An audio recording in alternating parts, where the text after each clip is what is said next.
Hi, I'm Lawrence Greenberg from SiMX. You're looking at a PDF document.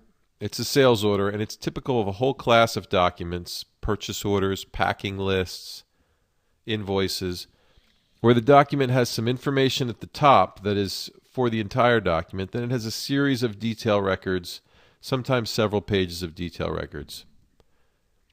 Instead of hand keying this information into a system, we're going to use software, SiMX TextConverter 3.1, to parse the document.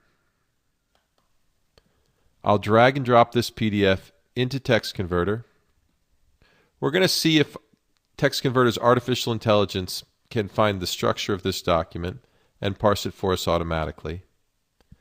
And as you can see here in real time, TextConverter has found a pattern for the detail records, and it looks perfect. It looks like exactly the pattern that you would have parsed manually.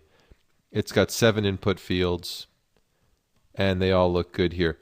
I'm going to propagate these from the input dictionary to the output dictionary. The output dictionary is used to create the output file or to connect with your output database. And now you can see the data results in the output preview.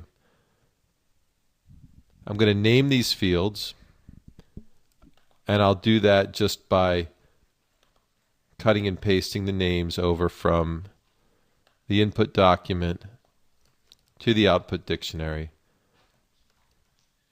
I'm not going to bore you by doing these all one by one. I'm going to go ahead and open one that I prepared earlier where I've pasted all the names in there. And that looks good. You can now see those field names in place.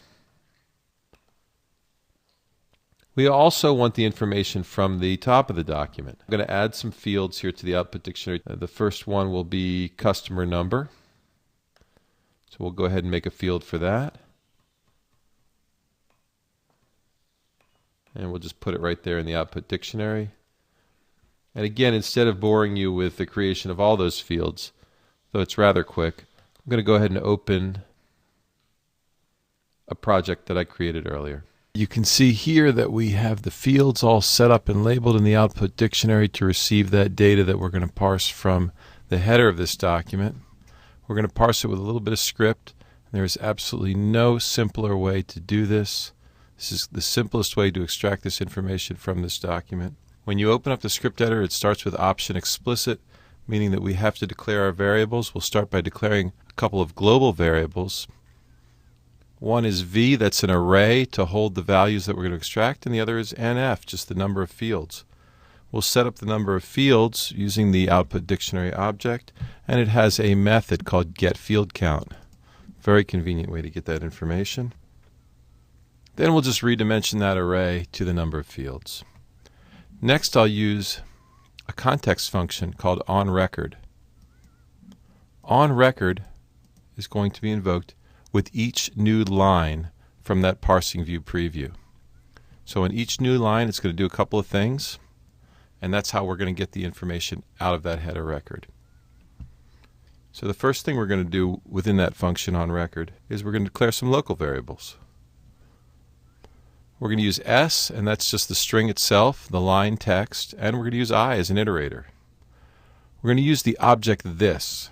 This is the TextConverter object, and it has all these great functions for parsing text. We're going to use a function called isDelimited, and this function separates the part that's parsed automatically through artificial intelligence from the part that we're going to parse manually here with script.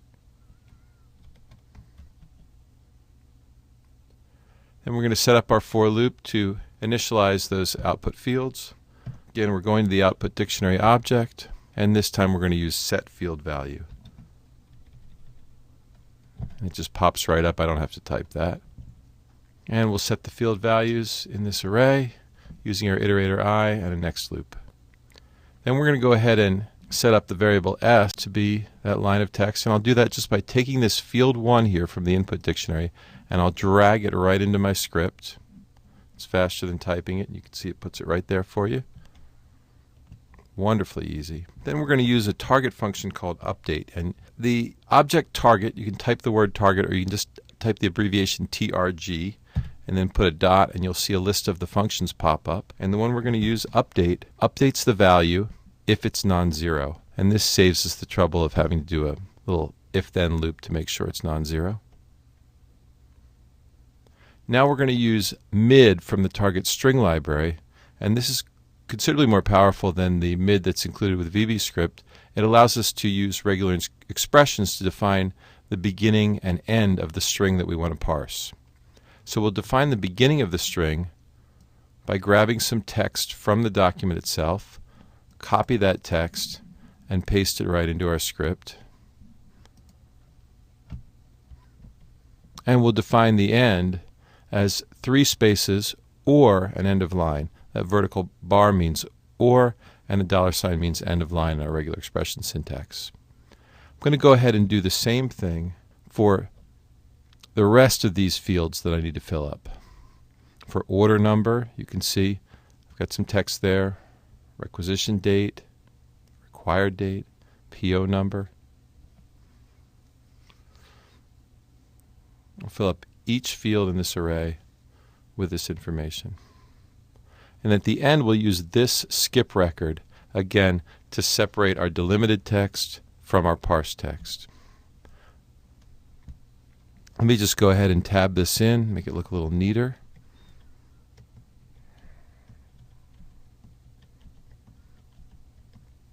Certainly would work either way, but I want you to see the script exactly the way it should be written. And there it is. There's a check syntax function in the script editor, and it compiled successfully. We can go over to the output preview immediately in real time, and you can see here together both the automatically extracted records and the manually parsed records right there in the preview. We're now ready to output this to our database or our output document.